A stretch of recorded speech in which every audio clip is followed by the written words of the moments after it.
My name's Nick, and I bought an incredibly cheap property in the middle of nowhere to see how well I could survive as an entrepreneur and a homesteader. I think the world we live in is full of adventure in every possible moment, and I wanted to share that adventure with you, not only because my experience is unique, but you can experience a small piece of life that you don't have to go out and do through me.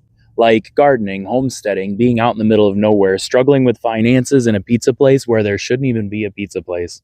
So without further ado, check out this video I made about the potatoes in my garden and when we're planting them.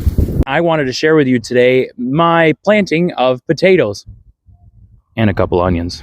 Anyway, check this out.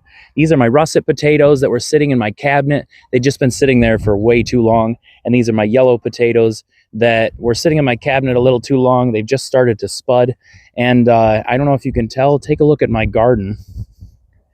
There's still snow on the ground, so it's still a bit chilly out. It's actually late in March right now. It's March 28th in Zone 5A. So we're going to take these and put them in the ground. Usually there's not a lot of snow, even in Zone 5A, but it's been a very cold winter. Okay, in my hands here are spudded potatoes. Have a closer look.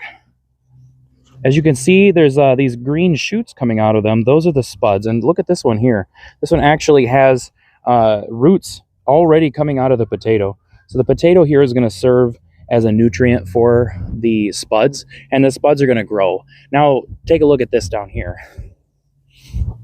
These holes, I used my post hole diggers that are terribly beat up to make small holes. They're not going to go very deep, and the soil should be very, very light. I'm only going to barely cover them. A lot of guys like to have them on mounds.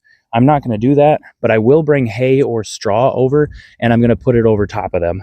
I like it this way because I feel like a little more water gets in there, and I have very sandy soil here where I am in Zone 5A.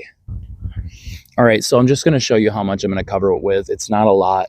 I know a lot of people, they tend to actually take like a whole bale and stick them over. I don't think that's necessary. I have really good soil that produces lots of potatoes, and even though I'm not running it in a row over here, I know my spots. I'm gonna put up a little stick and I'm gonna make sure that they're actually here.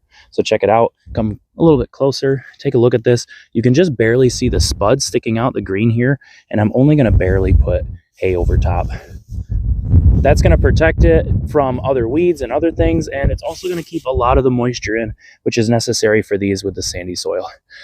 Thanks for watching my video. I appreciate you guys taking the time to sit here through the whole thing. Hopefully you learned something. Hopefully I learned something. I think that's really